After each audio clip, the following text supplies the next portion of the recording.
it could possibly go through, but instead they roll it off the side. And Peter... Yes, the referee ruling that that was a punch.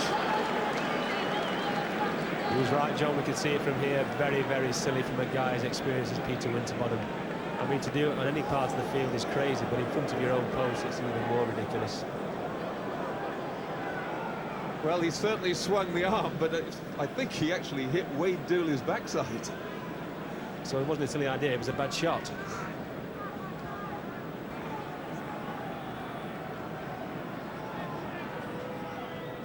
Again, this very studied build-up to the kick, that funny little shake of the arms, and right through the middle. And that takes his total to 490.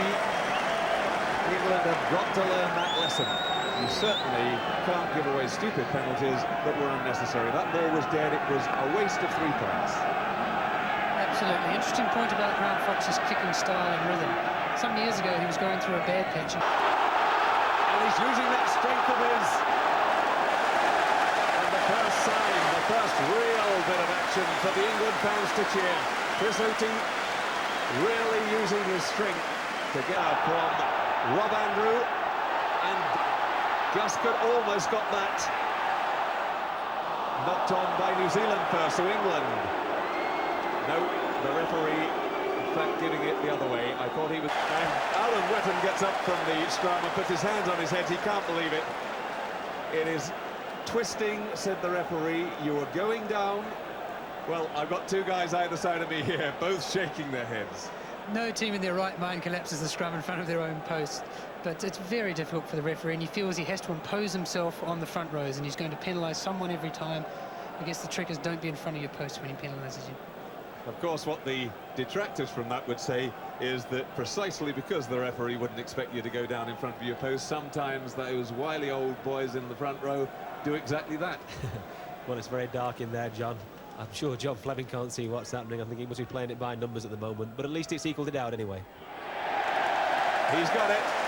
John Webb, 3 out of 3 for him, and the score's 9-9. It's anybody's match, but England showing a few attacks of promise in the last.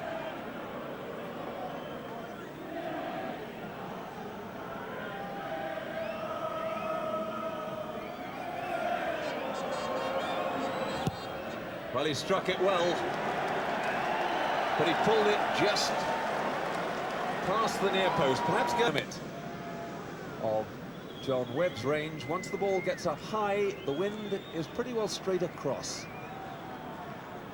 But Twickenham swirls in all sorts of ways before it gets up there. He's not long enough, and he was wide as well. Ackford making it his own, but he couldn't quite. Just knocked it on when England were winning a good ball. Trying to hurry it back. The crowd don't like it, but I think the referee was right. Goes for the drop goal. He's got it! The little tap penalty from Richard Hill feeds Rob Andrew in a very deep position. And the outside half putting the ball over, getting his 13th drop goal for England.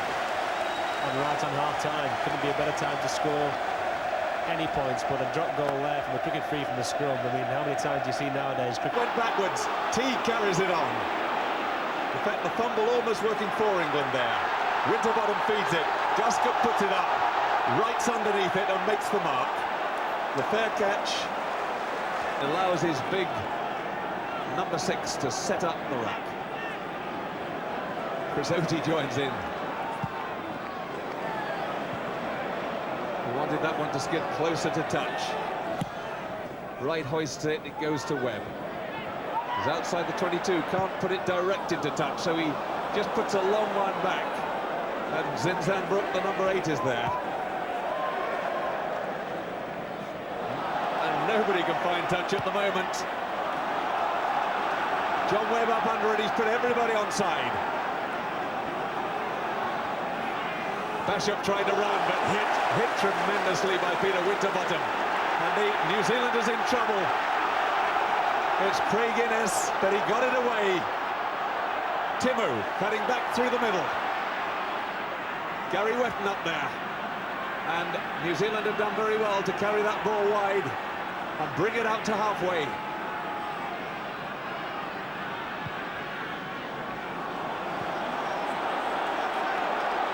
Chris Oatey coming back.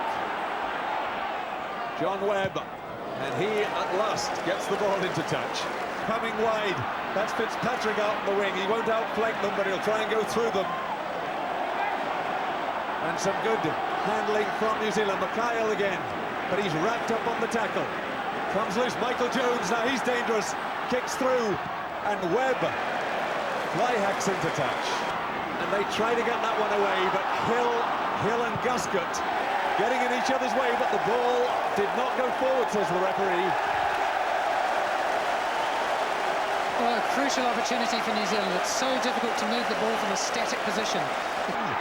And there's the first try. Michael Jones in support. A beautiful try for New Zealand. Superb try for Michael Jones. A lovely set move, working it wide on the right side. Absolutely using the pace of Graham Basham to get around Craig Innes, using John Cohen's pace and power on the outside. Here it comes now. Innes brings it back in. Basham, lovely pass. Kerwin outside Oatey with a fend. And who should be there on the inside? Michael Jones. New Zealand can break them. Yes, right through the middle.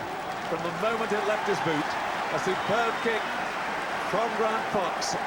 New Zealand 15, England 12, and that perhaps, that ball was just falling as he went to kick it, I think, but he still went through it and got it over. There's Riz Wiley, Alex Wiley. He only goes very occasionally the England outside half, but when he does,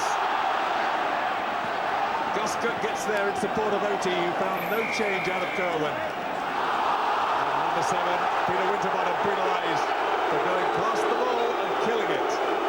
He must stay on his feet. There's no way, Johnny. He was not going past the ball, he was not killing the ball, he was going on the ball and it was coming back England's side. I think the penalty was for obstruction. If you watch carefully, he comes and knocks someone off the ball as they're coming. There. Pushes Mikhail out of the way.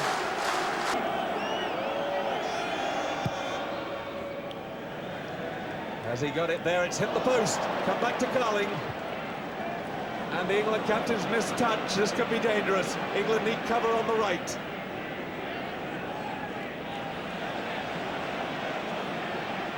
They got there quickly and they won the ruck. The referee saying the ball was out. No New Zealander offside. No, that's going wide. He sliced it a bit. The first one he's missed. But touch not found. Peter Winterbottom underneath it. I'd like to have seen it come in field. He's passed it in instead. Richards being bundled towards touch. And the touch judges flag up. England unhappy about that because they had the Guscott. We've got 2-on-1 here. Has Oatey got the legs? Inside to Webb. Carling, but he can't hold on to it. England should win this though. They do. Goes to Guscott in a little bit of room. He burrows inside. The first chance he's really had to run. England still have it. And a good tackle there, a big tackle. That was Craig Innes. Craig Innes spoiling the chance. England just dallying a shade too long, and Craig Innes going probably that for the quarter-final. A much more difficult task. And Jim Fleming blows the final whistle. He played only a minute and a half. The final score, the World Cup holders, New Zealand 18, England 12. So New Zealand draw first blood in